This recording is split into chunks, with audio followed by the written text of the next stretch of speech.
हरिद्रा गणेश स्तोत्र. सृष्ट्यादौ ब्राह्मणा सम्यक् पूजितां फलसिद्धये सदैव पार्वती पुत्र ऋणनाशं करोतु मे. त्रिपुरस्य वधात् पूर्व शम्भुनां सम्यक् अर्चितः सदैव पार्वती पुत्र ऋणनाशं करोतु मे.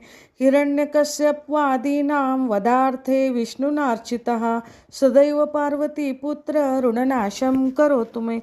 महिषस्य वधे देव्या गणनाथ प्रपूजितः सदैव पार्वती पुत्र ऋणनाशं करोतु मे. तारकस्य वधात् पूर्व कुमारेण प्रपूजितः सदैव पार्वती पुत्र ऋणनाशं करोतु मे. भास्करेण गणेशो हि पूजितच्छवि सिद्धये सदैव पार्वती पुत्र ऋणनाशं करोतु मे. शशिना कान्तिवृद्ध्यर्थं पूजितो गणनायका सदैव पार्वती पुत्र ऋणनाशं